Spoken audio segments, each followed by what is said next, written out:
Annette Friesen serves as the intake administrator for Peacemaker Ministries, handling help requests with conflict coaching and assistance. Okay, that one sentence probably does not tell the whole story.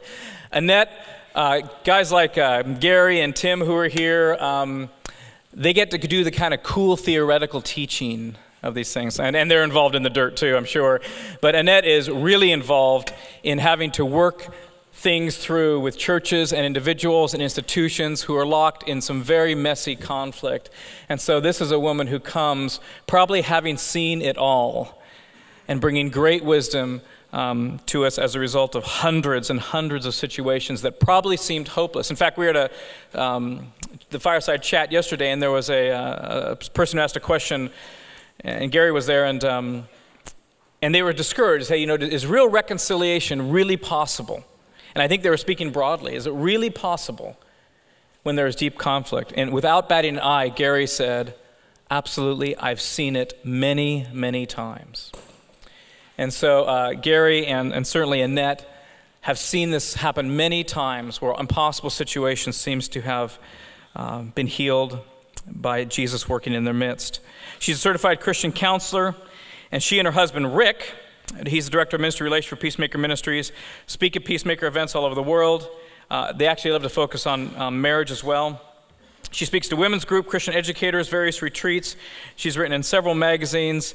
I think you're going to find this to be an extraordinarily helpful time. She has been here through the whole 3 days, praying with students, ministering to them. Many of you have been touched by her already. Annette, thank you so much for making yourself available. Please help me welcome Annette Friesen.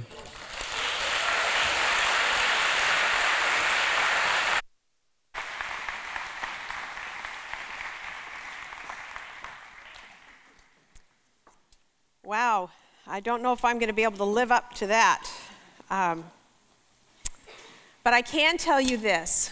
I have absolutely loved being here with you guys. This has never been treated so well. Never had the opportunity to actually attend the conference that you're working in. That has been such a blessing. And the fact that you are all here and it's Friday morning and you could have ducked out yesterday and that you're awake, alert, I want to thank you. I think God has a special message for you. As someone mentioned to me in the restroom earlier, I'm looking forward to what you have to say. And I said, I'm looking forward to what I have to say too. I have no idea what it is yet. And she goes, well, then I'm looking forward to what God has to say. And isn't that where it's at? You know, we've enjoyed being here. We're from Montana. How many of you have been in Montana in your life? Good. Montana's not like LA. We have enjoyed the In-N-Out. We don't have one of those in Montana. We've definitely enjoyed the palm trees. I have yet to see one of those in Montana. We're not really fond of the traffic. We don't have rush hour in Montana. We have rush minutes. But we have really, truly enjoyed it. We have Todd and Lisa, we can't thank you enough for the opportunity to be here. We were also preparing quite a bit for our coming. We had enjoyed the article from the Chimes with, I think it was Cammie Martin, who mentioned she didn't really have any idea who we were. I know you have a little bit of a better idea now, but you don't have any idea who I am. I'm actually the senior member of the team. So I thought I would just give you a little bit of a rundown so you do have an idea. Now, Todd gave you this glowing report. I'm really not a whole lot different than you, just a little bit older down the track. But let me give you a few little details. Maybe this will help you identify maybe a little bit with me. I am fourth of 6 kids. I was raised in the church. I met my husband at 16. We married at 20. We have moved 27 times in 34 years of marriage. And we're still married. I have 4 children. They are 20, 28, 29, and 31. That's one Gen Xer and the rest are Gen Y. So we're outnumbered in our home as baby boomers. I am 54 years old. I went gray at 28. I simply stopped coloring at 50. Okay? Speaking of hair, I do have a nephew who likes to comb his hair like Justin Bieber, but I don't think that's going to earn me a whole lot of credibility here. I did recently go see a Bob Dylan concert, if anybody even knows who he is. His voice has simply gotten raspier, and I still have no clue what he's saying. I have ridden nearly 50,000 miles over the last 6 years on the back of my husband's Harleys, including up the Alcan to Fairbanks, Alaska. And I do wear black leather and a do-rag. This was up at the Grand Canyon, by the way. I'm on Facebook. I don't tweet, but I know what a tweet is. I do have an iPod Nano, but it is simply full of podcasts and not a lot of music. I did watch the 2010 Grammys this year. I admit I didn't know who most of the artists were, but I am a purist. I really think it should be about the music and not the weight of Lady Gaga's dress. My favorite rock song is old. It's Eric Clapton's Crossroads, but I do like the version with John Mayer. I have not seen the Twilight movies.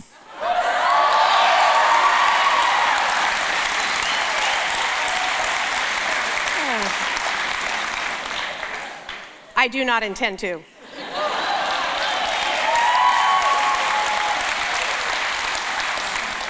I have yet to see Avatar.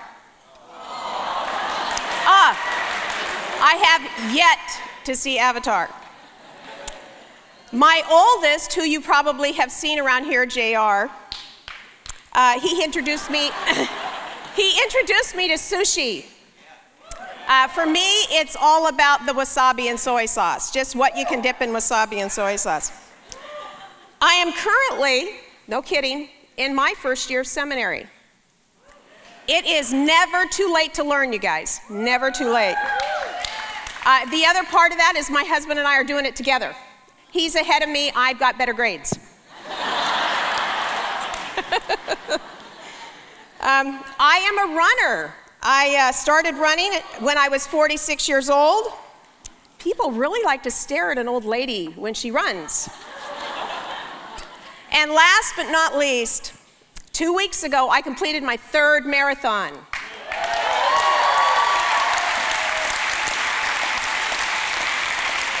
If I hit my goal, I will do 3 more next year, and an 18-mile trail run. We'll see how that goes. Okay, despite all of our differences generationally, there is some things we have in common. We all deal with conflict, and we're all impacted by conflict, and we all have to wrestle with conflict, and we all have to consider what is God saying to us in the middle of conflict. We have really enjoyed talking about conflict this week. You guys are just immersed in it. You are overwhelmed by it. You have been, as I've said, drinking through the fire hose this week. But we put together, JR did actually, a video to kind of give you a taste of what this week has been like. So I'm going to let the guys go ahead and roll the video.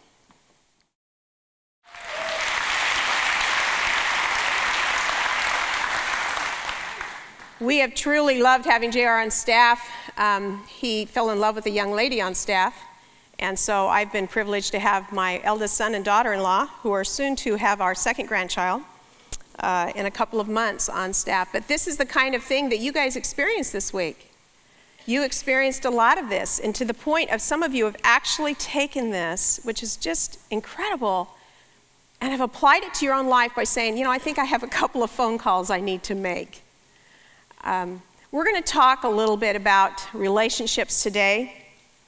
But let me first review some of what you heard this week. You saw some of it on the screen.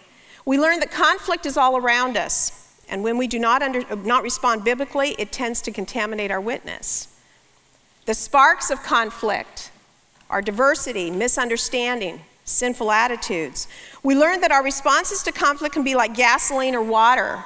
We can respond to conflict as God calls us to, or we can make it worse by letting our selfish desires take control. We learned about the 4 G's. Does everyone have their pamphlet this morning? If not, just make sure to keep it in your Bible and close. We learned about the 4 G's. The glorify God, get the log out, gently restore, go and be reconciled. Those biblical mandates that we are to follow in the order given in every conflict that we ever encounter in our lives. We learned how to make a good apology. We learned the contents of a bad apology. We also learned the 4 promises of forgiveness. In fact, I want to share with you, if you have a pen, 4 things that will make the 4 promises really easy to remember. We teach the Young Peacemaker a lot, and the Young Peacemaker was written by Corlett Sandy, which is Ken's wife. And she has 4 little things that she uses to help kids remember the 4 promises, and these are those. Good thought. I will not dwell on this incident. I will have good thoughts. Hurt you not. I will not use this information against you. Gossip never. I will not talk to other people about this information. And friends forever. I will not let this stand between our relationships. So good thought, hurt you not, gossip never, friends forever. It's the only way I seem to be able to remember the promises. So give you that little technique. We learned from Ed that we are always to see others from a different point of view, a godly point of view, not just our point of view. And that our racial divides are not too wide for the cross. This is some of what we've learned this week. I want to encourage you one other thing. I want to encourage you, if you have not had a chance to look at this book, this is where you want to go if you want to know more, but it's actually something you're going to want on your shelf for the rest of your life. I got a hold of this way back when it was the 2nd edition, and I started reading it. And I got to chapter 3, and I got stuck for 4 months. I was reading 2 or 3 pages a day, looking up the scriptures, and I was loving it. I just thought, wow, this is so true. And when I got to chapter 3, I just realized who my issue was with. My issue wasn't with other people, and it wasn't with my circumstances, although that's where it was evidencing itself. It was with God. And I needed to go back and reconcile with God. In a lot of areas of my life, I thought I had reconciled. So I'm going to encourage you to read it. It's going to unpack in more detail some of what we weren't able to do this week. And we actually are giving you a special discount. So it's at the back table. You can get that one later. I received a call, as many of you heard from Todd. I am the intake coordinator, which means I sit on the phone and I answer these emails of very complicated, painful situations, and sometimes not so complicated and painful. Very precious phone calls. I love them. I got a call one day from a young gal. She called and she said, "Are you the person I'm supposed to talk to if I have a problem?" "Yeah, I can talk with you. What are you dealing with? How can I help you?" She goes, "Well, I wrote a letter to my mother-in-law, and I just thought maybe I should run it by somebody first." I said, "Okay. Tell me a little bit more about what's going on with your mother-in-law." This woman is so incredibly controlling. She is just always over me. I mean, we live on the family farm, and my husband is one of the, he and his brothers farm, and she just wants everything at her house all the time, everything. And this year, the straw just broke the camel's back. I can't take it anymore. And I thought, wow, okay, this is going to be an interesting letter. And I said, "Well, tell me a little bit of what triggered your need to write the letter." And she said, "Well, this Christmas, I've not spent Christmas," she said, "with my family for 5 years. Every Christmas has to be the same way and the same look with my mother-in-law. And I don't really want to do that. And this year my parents are finally paying for us all to go and visit them. And it's a long ways away." And she said, "It's the only way that we would make it, and we really want to go. And I don't know how to satisfy my mother-in-law, because she says no, she wants Christmas at her house this year, again. And I just think she's abusive," and she started using all these terms. "I think she's toxic. I think she has issues. She needs counseling. All of this stuff." I let her go for 45 minutes listening as she continued to list for me the evidence that declared why her mother-in-law was guilty of everything she thought her mother-in-law was guilty of. And not only did she give me evidence of this, and she continued to mount it up, but she interpreted it for me and gave me supporting facts. I'm not the only one that thinks this. My other sister-in-laws think this too.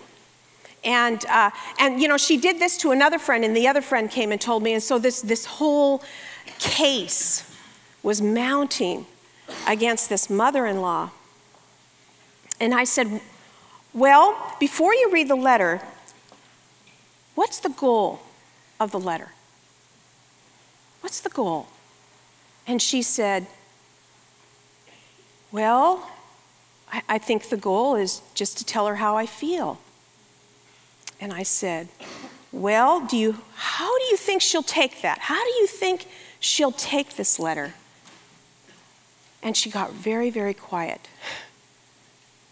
She's not going to like it. Don't think so? Mm-mm. She said, no, I know how I wrote it. And I said, do you think it'll help or hurt? And she said, oh no, it's going to make it a lot worse. And I said, why? And she said, because, and she got really quiet again. I'm just dumping on her. Okay. And then you could hear something happen that I hear frequently on phone calls. It's this desperation. Well, so what do I do? It's like it dawned on her, this letter isn't right.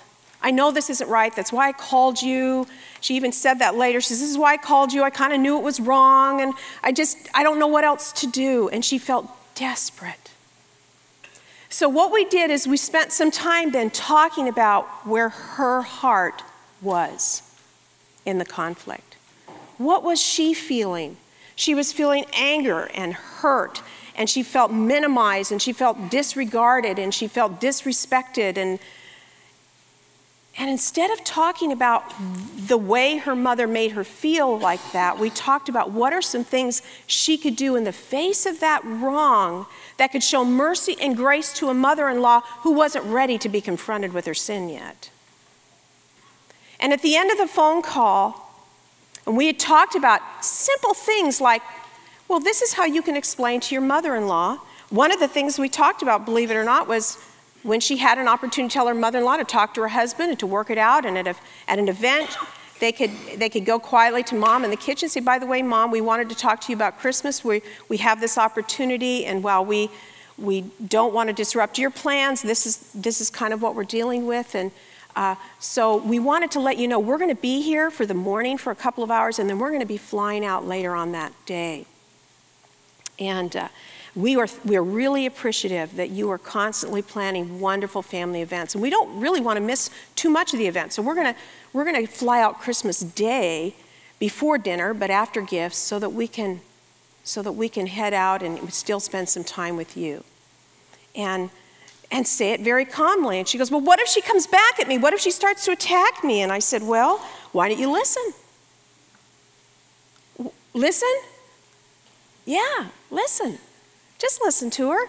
And at the end of listening, then just say to her, thank you, Mom.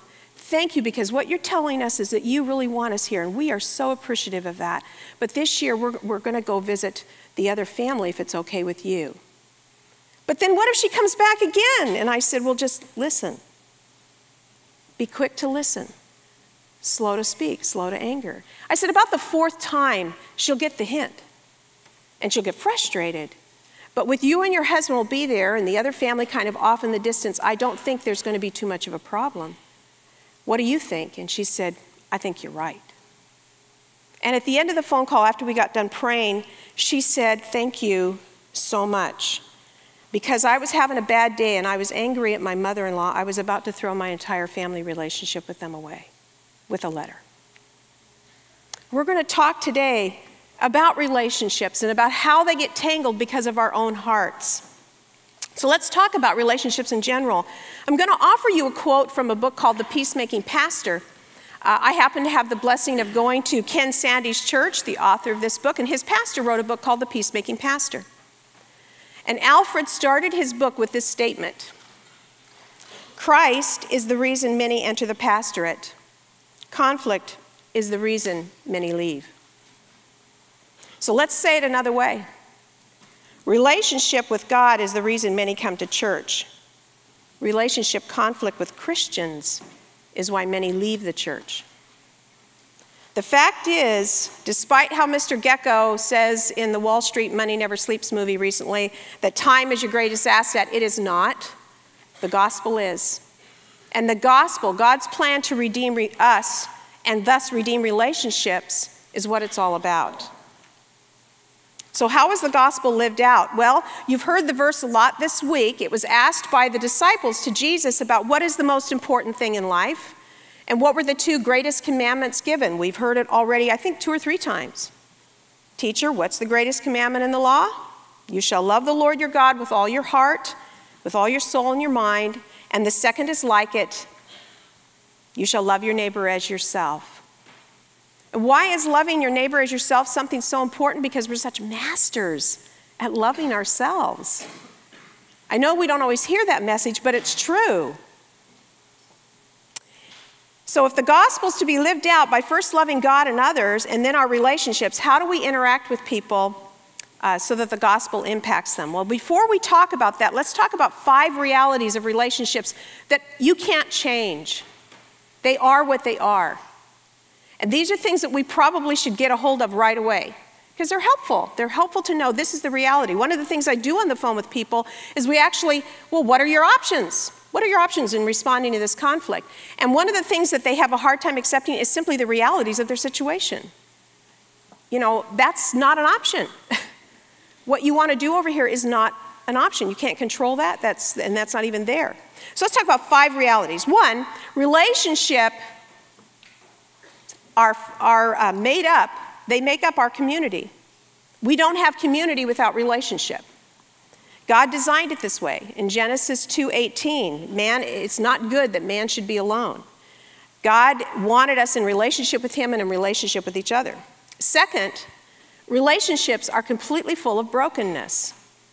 They have been since the beginning of time. It is not very far in Scripture where you have the worst possible thing, a murder in a family.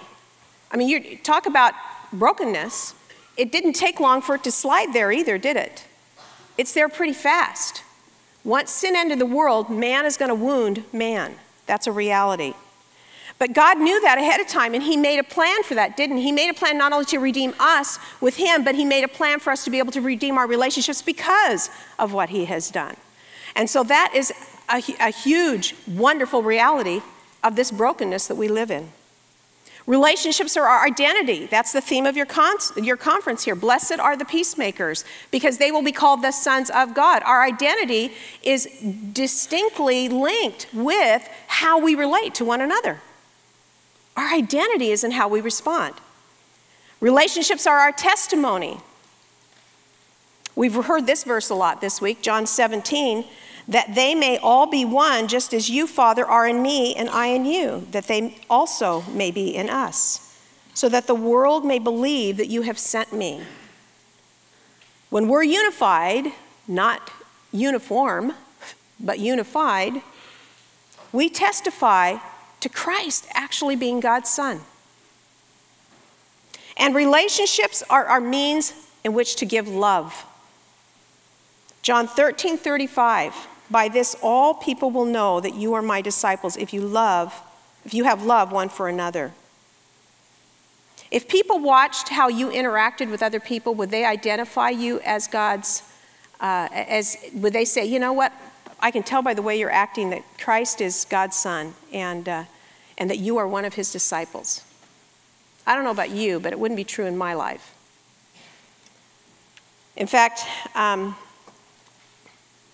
coming to Peacemakers was the first real understanding for me, or I should say really reading Ken's book was the first understanding me that I didn't really have as big a handle on life as I thought I did. I thought I knew a lot more than I really did. And that's one of the things that I was driven to the book to read, because I thought my relationships seemed to struggle in the same ways and in the same patterns. Well, let's talk about that. How do our relationships become this giant mess of spaghetti that we have no idea how to sort out? How do they get so messed up? Mainly because when sin entered the world, I became seduced by self-interest and not God-interest. When we choose to serve ourselves over serving God in relationship, we are just basically sinning. Now, let me say that again, because we don't always think of it that way.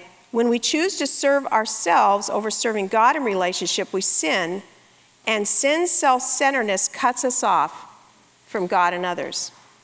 Now listen to this quote. This is from a book called Relationships: A Mess Worth Making, which I've gotten quite a bit of this information from, by Tim Lane and Paul Tripp. Sin isn't about breaking the law. It's about breaking relationship. Sin breaks relationship because it only makes me care about me. Sin is antisocial. By caring only about me, I don't care about you and God. And if I don't care about God, I really don't care about you at all. So when I am seeking me, when I am sinning, I immediately am going to impact my relationship with you. Now, if that isn't a picture of the bodies needing to be the body, I don't know what is. Because when one part of the body hurts, the whole body hurts. When I sin, I impact all of my relationships. Well, how does this look? How does this look in real life? So I'm going to tell you quite a few stories today, and they're not going to be deep, how I came to Christ through Hell's Angels or anything. Stories. I was a good girl all my life, pretty much. My husband was the bad boy, I was the good girl. And I didn't really do a lot of rebellious acts outwardly. I like to follow the rules. Gary had to remind me yesterday I was wearing 2 name tags. I follow the rules. I just don't like being caught without all the I's dotted and the T's crossed. I mean, that's just the way I am. Now, my husband, on the other hand, it's all about how do you get around the system. And so we're very, very different. And you can imagine we have had a number of conflicts. We married at 20. We were immature. We were deeply in love. And we fought all the time. In fact, we joke about the fact that when we came to work at Peacemaker Ministries, we didn't because we were so good at peacemaking. It was because we were such experts at conflict. But when we first came to the ministry, and I have to tell you, we were in the corporate world for quite a few years, and Rick had this burning desire to leave the corporate world and go into ministry, which was a difficult decision for me because he's been changing, as you could tell by our moves. We've changed a lot, had a lot of changes in our lives. But he'd worked with this one company who was the ones that had moved us around a lot for a lot of years, but it was time, he said, to not do that, and he really wanted to go to work for Peacemaker Ministries. And so we pretty much sold all of our belongings, and I know this sounds crazy, but we actually moved into Gary's basement for a year. And we raised our own support, and we volunteered for 1 year at Peacemaker Ministries, and we lived in Gary's basement, which is, I told Rick, when you do this, one thing I don't want to do is live in someone's basement. And we did, which was really a quite profound, wonderful year. It wasn't that bad at all. They ended up, offering us a position, and we stayed, and it was wonderful. We actually purchased a house not too far from where he lives, and his kids can come over and visit us, and it's just great, and we love being close. And that year that we were working there, we both put in a lot of volunteer hours because, we could, and we enjoyed it. We were empty nesters, and so Rick says, I come down to his office one day and say, honey, what do you want to do for dinner? Gary and Laurel are going to be out tonight, and, what do you want to do? And he said, why don't we use that gift card we have from Olive Garden? Oh, that sounds good. This sounds good. So I said, yeah, that sounds like a good idea. So I went back upstairs to my office, and I was on the phone and talking with people and doing my work. And as I got to thinking about it, it was about 2 o'clock in the afternoon, I thought, this is good. This is a good thing. We don't have enough time where we really just go and focus on each other and look at each other and enjoy each other. And I can share with Rick that just what a blessing it's been to me to work with him in ministry and to just, this is going to be good. I can bless him. I can show my gratitude to him. I can love him. Oh, God, thank you for my husband. Thank you so much for my husband. This is going to be a great time. So I began thinking about it, and I have to admit, I started fantasizing what it would look like, and we would walk into Olive Garden, and the lights would get soft, and we would go and sit at the table, and he would just stop and pause and look at me and say, "You're so beautiful." And I would say, oh, thank you, honey, you're so great. And he'd go, you know, I'm just so touched by your willingness to do all that you've done for me. Let's go to the mall.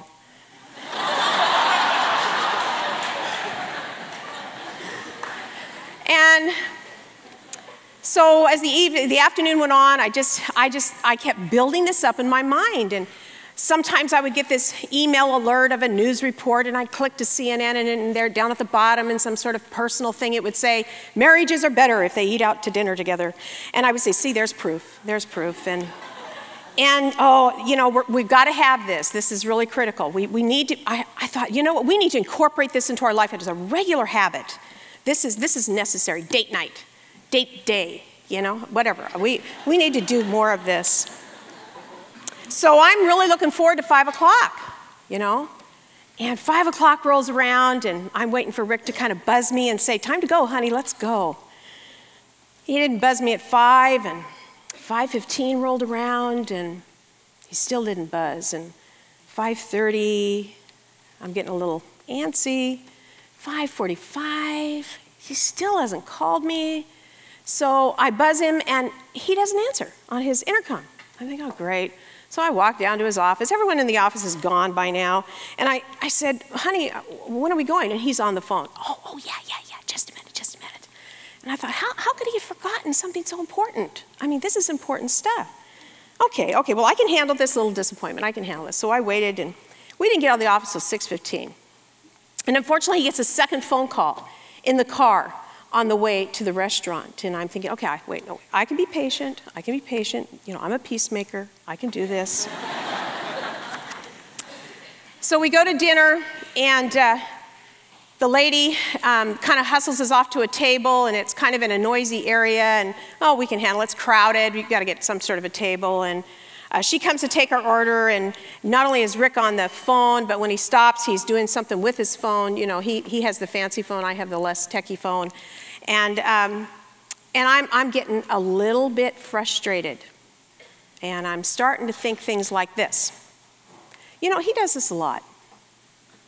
In fact, I can remember him doing this about every time he has gone to dinner with me in the last year. This is really getting irritating. I think I'd like to take that phone and put it in his salad. And I'm getting pretty ticked, and I'm kind of frustrated. And then I think to myself, he needs to know this. He needs to know this. So I don't say a whole lot, and he finally takes a pause and says, honey, how was your day? And I'm thinking, okay, now we're moving in the right direction. So I start to talk to him, and somebody we know comes up from another table and goes, oh, hi, you guys. And so we put on the happy face, and we talk. And I'm getting more irritated, and the food comes by now, and, you know, he's scarfing it down, and he's going, listen, I need to get home because I've got to work on some things. I'm thinking, no, Ma? And by this time, I've gone from frustrated to angry. Okay, this is not right. This was supposed to be a special night. This was supposed to be a date night. This was supposed to be something for he and I to establish, strengthen our relationship. We work with conflicted people. We need this. So I'm sorry, he didn't treat me right. He deserved it. So he needed the cold shoulder. So I gave him a good dose of it. It took me a while for him to notice. I had to slam the door. Finally, he caught on. Of course, it's hard to not notice when your wife is sitting like this, looking out the side view window, you know. But he noticed, honey, what's the matter? Nothing. Nothing. Are you kidding me? There's something the matter. Sure enough, there was something the matter. It was me. And later on that night, when we had a chance to talk and reconcile over this thing, I realized I had fallen into a very typical trap, and I'm going to teach you this trap. You've heard pieces of it before, but we're going to add a few pieces of dynamics to it. It is really called what I would just call a progression of an idol. It's how does a desire slide down this slope? It starts with this, desire. I had a desire for a nice dinner with my husband, right? I really did. In fact, as soon as that desire became really good in my mind, I redefined it as a need. Okay, I have to have this. This thing is important. Because if we don't do this, we're not going to be able to handle our relationships of working with other people. And when that thing became a need, it became a demand. Now I got to have it. If I don't have it, then I'm going to be missing something in life, right? So whenever I come up with a demand, I develop a strategy of how to get it, right? I have a strategy of how I'm going to get that. And I did have an agenda, right? The lights would go low, the music would go on, we'd look at each other, and what was my main goal of that whole interaction? Me. Really wasn't. I caged it. I couched it in blessing my husband, but it was really to help me feel good about us. So the desire became a demand. That demand automatically led me to have huge expectations of what that evening would be. Did Rick know that evening was supposed to be so special? He had no clue. In fact, most of our relationship disappointments that we have are based on the fact of expectations that people have no clue about.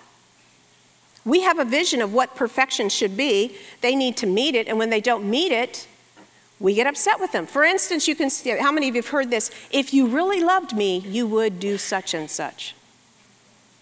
Right? If you really loved me, you would do such and such.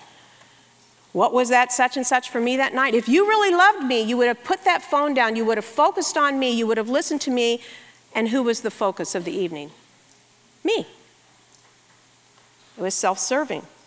Expectations, believe it or not, cannot help but lead to disappointment because people can never live up to them. That doesn't mean you can't have them, but it does mean you need to understand where you're placing them and what you're hoping these expectations will do for you. Expectations lead to disappointment. Well, guess what? When I'm disappointment, guess what it causes me to do? It causes me to judge you. What did I do? Rick has done this for the last year. I go back to what I call the Hall of Shame, and I pull out everything he's ever done since 1978, and I bring it up as a recall, and I mount it up. It's evidence against him for why he is the way he is. And I don't, those are things I have forgiven, right? But I'm using them against him now in our current relationship. Disappointment will always invite judgment. It makes me the arresting officer. It makes me the prosecuting attorney. It makes me the judge and the executioner all in one fell swoop. Disappointment invites judgment, and judgment involves punishment. But punishment always destroys relationships. And it's not just those that you punish directly, it's also those around you who get to observe what you're doing.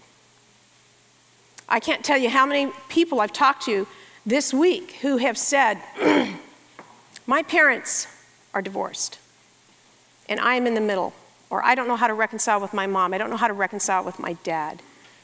Guess what? Mom and dad's fight had collateral damage, and it wasn't just them. It was their kids.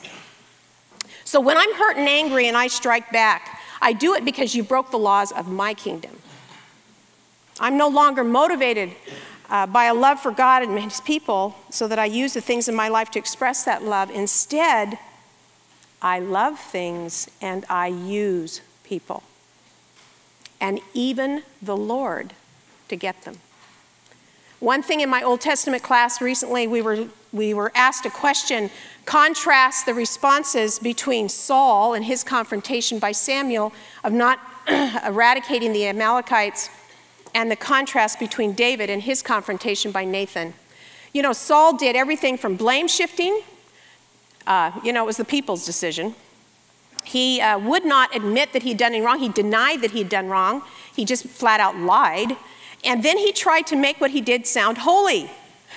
That was the part that fascinated me. We all do that. We make ourselves look good in our sin.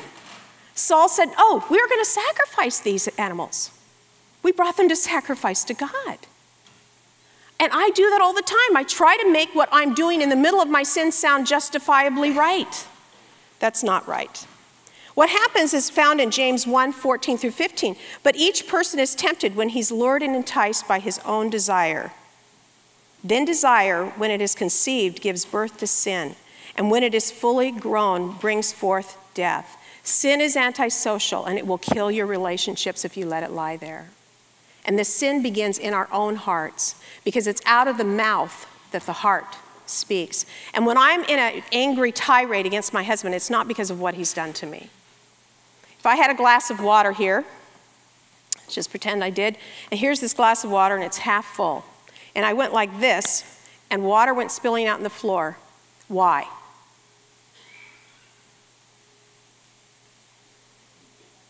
The first thing you think is because someone hit the hand, right? No. Water's on the floor because there was water in the glass.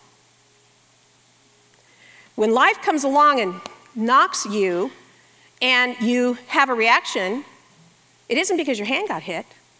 It's because there's sin in you. That's why we have sin. Wow. I know it sounds like a simple illustration, but doesn't that reflect our hearts? Now, does that mean that life isn't doing something to you? Mm-mm. It means we have a responsibility to look at our own hearts first. Let me share with you 4 things that you will do in the middle of a life crisis of some sort if you're serving yourself and not God. You will have a tendency to turn moments of serving and ministry into moments of anger. I had an opportunity that evening to really bond with Rick in a unique way, but I chose, because I was offended, to turn it into a moment of anger for me. You will also personalize what isn't personal. Rick that night was on the phone with 4 pastors, all of them from one church, who were struggling with a huge issue, and I was worried about me. I turned something personal that wasn't. I personalized. I took it as a personal offense when my husband was doing the very good ministry that God called him to do. Because you turned this moment of ministry into a moment of anger and made things personal, you will almost always be adversarial in your response. What else can you do? If it's all about you and your offense, you will be adversarial in your response. And then you will settle for quick situational solutions that don't get really to the heart of the matter, because the heart of the matter starts with the second G, right? It starts with getting the log out of my own eye. That's hard, but it's good. I told you earlier, my husband and I went up the Alcan last year. It was in 2009, and we were really excited about this. Rick took a whole year to plan it. As you can imagine, the road isn't the best road, and so he wanted to be prepared for everything. He even practiced loading certain equipment on the bike so the bike's weight would be balanced. His biggest frustration with me when I travel with him is that I don't pack too light. And this time I was sending up a suitcase so I could pack light, but because at the last minute we both had to work that day and we had some last minute juggling around, I had 2 bags that we would have to take in that night, and I was going to adjust it so we'd only have to take in 1 bag every night. We were going to camp along the way as well. And so things were kind of tight, and we got home, traffic was bad, it was kind of a weird afternoon. He's hustling, trying to get things on the bike, and he's irritated because he's already 30 minutes off schedule. He had exactly how many miles we should go every single day so that we didn't drive it in the dark, because in Montana and going up where we were going, you don't want to hit deer on a motorcycle, kind of bad. And so he was real frustrated, and I was looking forward to sitting on the back of the bike, not taking calls, not talking with anyone, just relaxing. And I'm starting out the trip with kind of a tense husband, so I'm getting a little frustrated. As you can see, I have a tendency to slide down that slope pretty fast of making things idealistic or idols. I'm an idol factory myself. And so we finally get on the road. We get going. And you know, I think it was June 30th when we left in 2009. Now you'd think it'd be warm. It really wasn't overly warm that evening. In fact, it got colder as we headed north. And we finally reached our destination that night. There was a certain amount of relief in Rick, but here it was. We pulled into the hotel parking lot, and he goes, "So what do you need for tonight?" And I said, "I need that bag and that bag." And he goes, "I thought you were only going to have 1. Oh, I was so upset. "No, I need 2. After tonight, I will only have 1. Nice response for peacemakers, right? And he goes, okay. He goes, "Well, listen, should I take my lowers in?" I don't know what lowers are. I don't care. Well, I don't know. Take them in. Don't take them in. I don't care. And he goes, "Well, it's going to be cold, I think, in the morning, or colder than it's normal, and they get stiff when they're cold." And I said, "Man, it's June 30th. You know, how cold can it get?" Well, famous last words. And it was kind of a quiet, stiff night. You know, we're not really talking a whole lot. He's kind of quiet. I'm doing the whole, fine, you want to be this way? I can be satisfied in the back of the bike for 4 days not talking to you. Can't talk anyway, so yeah. And I'm not in the right spirit. And the next morning we get up, we go outside. He puts on the lowers, and I'll show you. You can put that slide up. I'll show you what happened. Look on the, if you can see it there, one, it's over the crash bars in the front. One of them is a full piece, the other one is not. It tore. And guess who got blamed? Me, because I had said, you don't need to bring him in, how cold can it get? And I got mad. I got really mad. And we hopped on that bike, and it was cold. We kept putting on everything we owned as the day went on. We were, I didn't have the picture, but my husband, Rick, actually had this mask on. He looked scary. And because it was just so cold that day. Here we are driving, and so I have podcasts, right? I don't have music. I could have been listening to angry music, but instead I chose to listen to Paul Tripp that day. Listen to what I heard. Your problem isn't that you don't love your neighbor enough. Your problem is that you don't love God enough. If you want to know the true character and quality of your relationship with God, don't look at your theological knowledge, participation in ministry, and biblical literacy. Look at the quality of the relationship with the people closest to you. If you do not love your husband or your wife, you cannot love God. You fool yourself when you think that we love God when we're living in demanding, critical, separated relationships. I was deeply convicted. This was an opportunity of ministry to Rick, and instead of showing love and mercy as God had shown me, I was choosing to once again fall into that punishment trap. So we pulled over, and he said, "So how's it going?" And I could tell by the way he said it, he's trying to build the bridge. Now, I had a choice then. Do I let him know how angry and hurt I am and make this more complicated, or what do I do? And I remember just saying, well, what was God telling me? And I simply said, I'm convicted. And he goes, really? I said, yeah, I'm convicted because I've been listening to these talks, and I had listened to another one also hugely convicting, and I said, I have been wrong. And I confessed to him right away, and he immediately confessed to me, and we had the best trip we could have ever had. And not because of the roads and not because of the weather, but because of the fact that we were both willing to acknowledge where we were headed. Confession, acknowledging the sin in our own heart first, has the chance to change us. So I'm going to give you another little young peacemaker tip. It's called the Stay Act. Okay? This is what I want you all to do with all of this information you have had all week.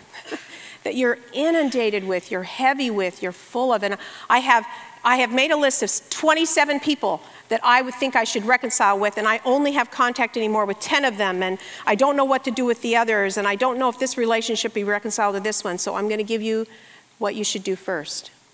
It's called the Stay Act, and it goes like this. Stop, think, act, yay.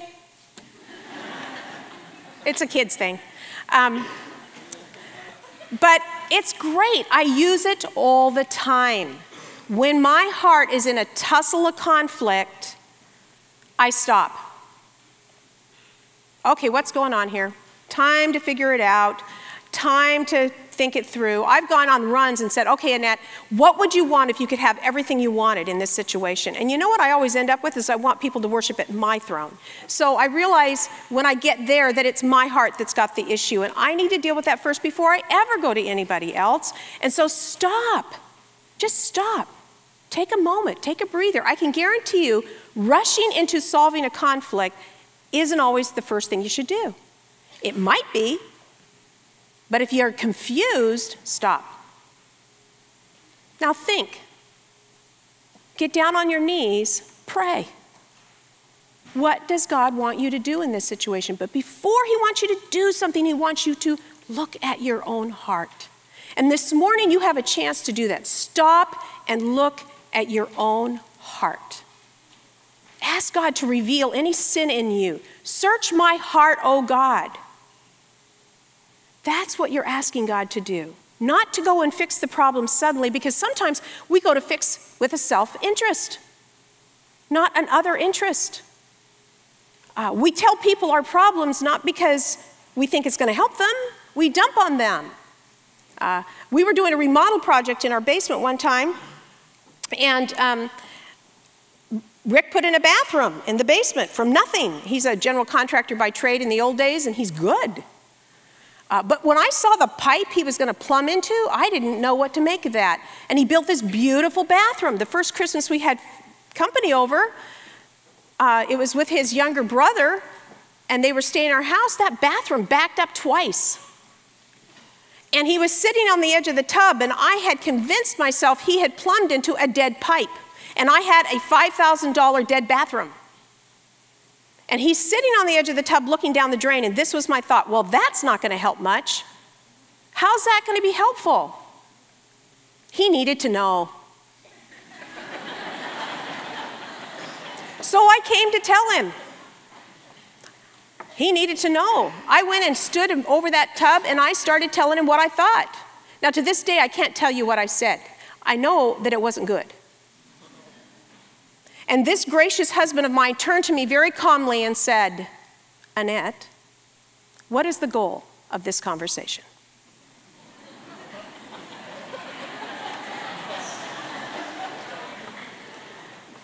I knew what the goal was, and it wasn't good, and it stopped me short. I walked out of that bathroom humbled, ashamed, convicted, and thankful. Because this guy did not come back at me with a bunch of harsh words. He simply reminded me that my words had no redeeming value. I caution you guys. Many times we go and want to share people how we feel, how it impacted me. And it's really all about punishing them with our words. The next day, his younger brother came up to me and said, you guys have changed. I said, what? He says, you guys have changed. I said, what do you mean? He goes, yesterday in the bathroom? I said, yeah. And he goes, 10 years earlier, that would have been a full-blown fight. Something's going on. That was the first evidence that we had by somebody else that maybe God was really working in our marriage. So the Stay Act, stop. What is real love, you guys? What it is, I'm going to give it to you very succinctly. I don't know how it's going to look in every one of your lives. Love is willing self-sacrifice for the good of another that doesn't demand reciprocation or determines that the person being loved is deserving.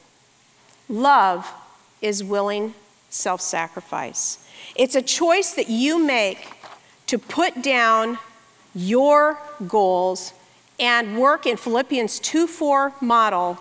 What is their goal? What is God's goal? I'm going to serve God instead of me, and I'm going to do it by searching my own heart first. There are two verses that I want you to use in this particular arena that is good for you to remember. And let me read them to you, if I can read them in this small print. I'm getting old. Do not lay up for yourselves treasures on earth where moth and rust destroy and where thieves break in and steal, but lay up for yourselves treasures in heaven where neither moth nor rust destroys and where thieves do not break in and steal. For where your treasure is, there your heart will be also. What you fear, what you love, what you trust is what you will lay up as treasures. And if you fear others, and if you love things that make you feel good that are not God-honoring, and if you trust in other people to make you happy or other things to make you happy, you are worshiping at the wrong throne. You're not worshiping at the throne of God. You're worshiping at your own throne. And Luke 16:13 says this: no servant can serve two masters, for either he will hate the one and love the other, or he will be devoted to the one and despise the other. You cannot serve God and money. You have a choice to make every time you go into a conflict, and that is, whom will I serve? Bob Dylan had a song about that. Got to serve somebody. Who's it going to be? In your reflection, you have been given a poem. I would really strongly encourage you to read that, because it really is a summary of how to take these principles and apply it to your current situation. It is the T of the Stay Act. I got a call from a young man, or actually not a young man, he was an old guy, late in the day. He said, I have a story to tell you. He said, I am estranged from my daughters. And I got Ken Sande's book off the shelf, and I need to reconcile with them. What do I do? And I said, well, how did this happen? He said, well, let me tell you a story. I used to have everything. He said, I was on Wall Street. I was very, very wealthy, and I did something really stupid, and I lost it all. And he said, I was on the street for many years, and I found a Gideon Bible, and I became saved. And I'm with this really nice lady right now, and she tells me I need to reconcile with my daughters. But 911 triggered it, thought about it. I'm volunteering at a school, he said. I was carrying out the newsletters the other day, and as I looked down at the top of them, I realized that one of the newsletters was being sent to my grandchildren. I've been in the school for 6 months. I didn't know they went there. What do I do? We talked about how he could call his daughters, who were 50. And he said, what if they hang up on me? I said, say a real short sentence. I know you won't want to talk to me, but I love you. I'd like to talk with you about how to reconcile with you. What if they won't listen? I said, wait a week and call back. Try again. And he goes, you know what? I think I will do that. I don't know what happened, but we sang a song this morning. Nights of regret, squandered a lot. God longed to bring him home. This was a man who had nights of regret. He had squandered a lot, and God longed to bring him home. Maybe God is calling you to that. If the worship team would come forward. I want you to take a moment while they're coming forward, and I want you to think of the situations that you're dealing with right now in your life that are conflicts, and I want you to be prepared not to go and fix them. I want you to be prepared to bring them before God for him to fix. Because you guys are fixers, and you don't always recognize that God is the one who wants to help you with this. So think about those and be prepared to commit those to him. We're going to close in prayer. Father, there's simply not enough time, and yet there's all the time in the world in your economy. Lord, we pause, we take a break, and we give them this morning to you. We give our conflicts to you. And we ask you, Lord, to help us understand what in this conflict we need to do to glorify God, serve others, and grow to be like Christ. But first, Lord, we bring before you our own hearts. We ask you to make us clean, to help us understand what drives us to do what we do. And Lord, may we honor you by not hanging on to those things that hinder our relationship with you and others. We give this to you for your glory. In Jesus' name, amen.